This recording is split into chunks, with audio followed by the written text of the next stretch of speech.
Hello everyone, welcome to my channel. BSc third semester chemistry subject का unit 2 oxidation and reduction and coordination chemistry unit का detail syllabus हम discuss करेंगे। इसका syllabus समझेंगे and इस unit का handwritten notes आप किस प्रकार डाउनलोड कर सकते हैं उस प्रोसेस को डिटेल में समझेंगे। सो नेशनल एजुकेशन पॉलिसी 2020 के अकॉर्डिंग आपको पता है बीएससी अब सेमेस्टर एग्जाम सेमेस्टर में बांट दिया गया है। टोटल 8 सेमेस्टर में आपको एग्जाम दिलाना है। तो अगर आप बीएससी थर्ड सेमेस्टर के स्टूडेंट हैं केमिस्ट्री सब्जेक्ट के, तो यूनिट 2 में आपको देखने को मिलेगा oxidation and reduction and coordination chemistry. ये बेसिकली दोनों इंडिविजुअल यूनिट हैं, अलग अलग चैप्टर हैं, बट दोनों को एक ही चैप्टर में इंक्लूड कर दिया गया है। तो आपको सेकेंड यूनिट के लिए इन सभी टॉपिक्स को डिटेल में पढ़ना होगा। एक एक करके हम इसका सिलेबस देखते हैं। ऑक्सीडेशन एंड रिडक्शन वाले चैप्टर में आपको various definitions of oxidation and reduction, ये जो ऑक्सीडेशन एंड रिडक्शन का जो डेफिनेशन है, क्लासिकल डेफिनेशन, मॉडर्न डेफिनेशन, उसको आपको अच्छे से पढ़ना होगा। ये आपका पहला टॉपिक कवर हो जाएगा। उसके बाद balancing of redox reaction by ion electron method. ठीक है, आयन इलेक्ट्रॉन मेथड के द्वारा रिडॉक्स रिएक्शन को आप किस प्रकार बैलेंस करेंगे, वो भी बहुत इंपॉर्टेंट टॉपिक है, ये आपको पढ़ना है। उसके बाद लैटिमर डायग्राम पढ़ना है क्लोरीन एंड ऑक्सीजन का, एंड फ्रोस्ट डायग्राम पढ़ना है आपको नाइट्रोजन एंड ऑक्सीजन का, एंड पोरबैक्स डायग्राम आपको पढ़ना है आयरन का। ठीक है, तो ये स्पेसिफिक दे दिया गया है कि आपको सिर्फ क्लोरीन एंड ऑक्सीजन का ही लेटिमार डायग्राम पढ़ना है। तो आप इसको अच्छे से अपने थ्योरी एग्जाम के प्रिपेयर कर सकते हैं। बेसिकली यहाँ पे जो थर्ड सेमेस्टर है, थ्योरी एग्जाम के पर्सपेक्टिव से मैं आपको सिलेबस एंड नोट्स बता रहा हूं। थ्योरी एग्जाम्स के लिए आपको एग्जाम पैटर्न किस प्रकार होगा उसका मैंने एक इंडिविजुअल वीडियो बनाया है, उसका लिंक आपको नीचे डिस्क्रिप्शन बॉक्स में मिल जाएगा। अभी आपको सिर्फ ये समझना है कि सेकेंड यूनिट में कौन कौन से टॉपिक्स आपको पढ़ने हैं। ठीक है, तो यहाँ पे स्पेसिफिक कर दिया गया है, तो आपको ज्यादा यहाँ पे टेंशन लेने की जरूरत नहीं है कि क्या पढ़ेंगे क्या नहीं पढ़ेंगे। लेटिमार डायग्राम आपको कॉन्सेप्ट समझना है, उसके बाद क्लोरीन एंड ऑक्सीजन का लेटिमार डायग्राम अच्छे से याद कर लेना है। ठीक है, इतने में आपका एक टॉपिक कवर हो जाएगा। उसके बाद प्रिडिक्टिंग डिस्प्रोपोर्शनेशन एंड कॉम्प्रोपोर्शनेशन फिनोमेना। ठीक है, ये दो इंपॉर्टेंट फिनोमेना यहाँ पे दिया गया है, डिस्प्रोपोर्शनेशन एंड कॉम्प्रोपोर्शनेशन। ठीक है, ये दो फिनोमेना आपको अच्छे से याद होना चाहिए। ठीक है, तो इतने में आपका ऑक्सीडेशन एंड रिडक्शन जो चैप्टर है, जो सिलेबस है, वो कवर हो जाएगा। ज्यादा नहीं है, बहुत सिंपल से है। पहले आपको क्लासिकल एंड मॉडर्न उसका कॉन्सेप्ट पढ़ना है, डेफिनेशन पढ़ना है ऑक्सीडेशन रिडक्शन का। रिडॉक्स रिएक्शन को आपको आयन इलेक्ट्रॉन मेथड के द्वारा किस प्रकार बैलेंस करना है वो पढ़ना है। उसके बाद Latimer diagram, Frost diagram and Pourbaix diagram. उसके बाद फिर डिस्प्रोपोर्शनेशन एंड कॉम्प्रोपोर्शनेशन, ये फिनोमेना पढ़ना है। तो इतने में आपका ऑक्सीडेशन एंड रिडक्शन वाला सिलेबस कवर हो जाएगा। कोऑर्डिनेशन केमिस्ट्री पढ़ना है। कोऑर्डिनेशन केमिस्ट्री में आपका 2 पार्ट्स में डिवाइड किया गया है इसको, basically coordination compounds and isomerism in coordination compound. ठीक है, तो देख लेते हैं कौन कौन से टॉपिक्स आपको पढ़ने हैं। कोऑर्डिनेशन कंपाउंड्स की अगर मैं बात करूं तो इसमें आपको distinction among simple salt, double salt and coordination compound. ठीक है, ये बहुत इंपॉर्टेंट है। कोऑर्डिनेशन कंपाउंड किसे कहते हैं, सिंपल सॉल्ट क्या है, डबल सॉल्ट क्या है, इनका बेसिक कॉन्सेप्ट एंड इनके बीच जो डिस्टिंक्शन है, जो डिफरेंस है, वो आपको पढ़ना है। उसके बाद terminology and nomenclature of coordination compound. ठीक है, कोऑर्डिनेशन कंपाउंड का टर्मिनोलॉजी, उसका नोमेनक्लेचर, ये आपको पढ़ना होगा। फिर types of ligands based on denticity and Warner coordination theory. ठीक है, most important, Warner coordination theory and it's experimental verification.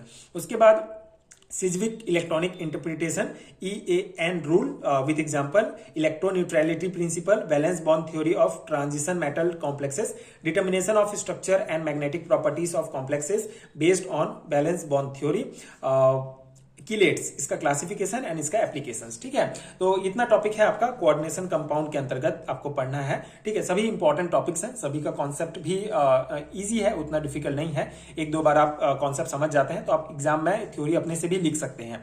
ठीक है, तो ये आपको पढ़ना है। उसके बाद आइसोमेरिज्म इन कोऑर्डिनेशन कंपाउंड्स की बात करूं तो इसमें आपको structural isomerism and stereo isomerism पढ़ना है, जिसमें geometrical and optical isomerism most important ये है आपका सिलेबस में, in coordination compounds with 4 and 6 coordination number. ठीक है, तो ये इसमें बेसिकली आपको स्टीरियो आइसोमेरिज्म का ही कॉन्सेप्ट पढ़ना है।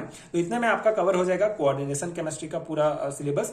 तो ये आपका सेकेंड यूनिट का पूरा सिलेबस है। आई होप कि आपको समझ में आ गया होगा कि सिलेबस में क्लियर हो गया होगा कि पढ़ना क्या है। एक्चुअली सबसे इंपॉर्टेंट होता है सिलेबस। अगर आप सिलेबस अच्छे से समझ जाते हैं, आपको पता चलता है कि सिलेबस में हमारा कौन कौन सा टॉपिक है एंड आप उसके अकॉर्डिंग ही तैयारी करते हैं, तो आपका जो है इजी हो जाता है एग्जाम का प्रिपरेशन। आपको जबरदस्ती इधर उधर ज्यादा पढ़ने की जरूरत जरूरत नहीं है। जो आपके सिलेबस में दिया गया है उसी को आप पढ़िए, बट हाँ हर टॉपिक को थोड़ा डिटेल में पढ़िए, क्योंकि ऑब्जेक्टिव टाइप क्वेश्चंस भी आपके सिलेबस में पूछे जाएंगे, आपके एग्जाम में पूछे जाएंगे। तो उस अकॉर्डिंग हर एक टॉपिक को ध्यान से अच्छे से पढ़िए, बट जितना सिलेबस में है उतना ही पढ़िए, ठीक है। तो ये हो गया हमारा सिलेबस के बारे में, सिलेबस का डिस्कशन। अगर मैं इसके हैंडरिटन नोट्स की बात करूं, अगर आपको इस यूनिट का या बीएससी थर्ड सेमेस्टर के किसी भी यूनिट का कंप्लीट हैंडरिटन नोट चाहिए पीडीएफ फॉर्म में, जिसमें आपको ये सभी टॉपिक्स जो मैंने डिस्कस किया सभी का डिटेल हैंडरिटन नोट्स आपको मिलेगा, स्पेशली थ्योरी एग्जाम के पर्सपेक्टिव से। अगर आप सेम पीडीएफ लेते हैं एंड उसको ही अच्छे से प्रिपेयर करते हैं तो आपका पूरा कवर हो जाएगा सिलेबस। 69 पेजेस का पूरा पीडीएफ है जो आपको मिलेगा। नोट्स इंग्लिश में है, तो अगर आप इंग्लिश मीडियम के स्टूडेंट हैं तो आप उसको कंसिडर कर सकते हैं। हिंदी मीडियम के स्टूडेंट हैं तो अभी तो फिलहाल उसका नोट्स अवेलेबल नहीं है। अगर नोट्स अवेलेबल होगा तो मैं आपको नीचे डिस्क्रिप्शन बॉक्स में उसका लिंक भी दे दूंगा, आप चेक जरूर कीजिए एक बार। एंड ये जो नोट्स है ये पेड है, तो इसके लिए आपको 50 RS जो है पे करना पड़ेगा, उसके बाद आप ये नोट्स डाउनलोड कर सकते हैं।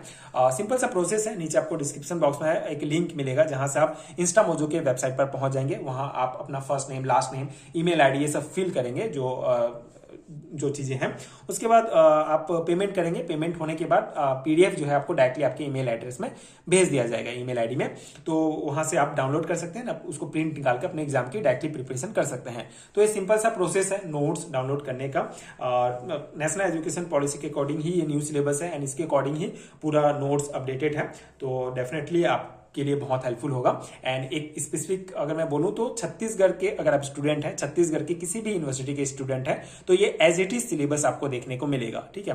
तो आप ये नोट्स कंसीडर कर सकते हैं। अगर आप दूसरे यूनिवर्सिटी के स्टूडेंट हैं, दूसरे स्टेट के, तो आप अपने सिलेबस से मैच कर सकते हैं। अगर आपके सिलेबस में भी ये टॉपिक्स हैं, ये यूनिट्स हैं, तो आप ये नोट्स कंसिडर कर सकते हैं, आपके लिए बहुत हेल्पफुल होगा। तो ये था BSc third semester chemistry subject के लिए सेकेंड यूनिट का detail syllabus discussion. I hope कि आपके लिए हेल्पफुल हो, आपको सिलेबस समझने में ये वीडियो हेल्पफुल रहा होगा। एंड अगर वीडियो हेल्पफुल है तो आगे के वीडियोस देखने के लिए आप चैनल के साथ जुड़े रहिए। Thank you so much for watching.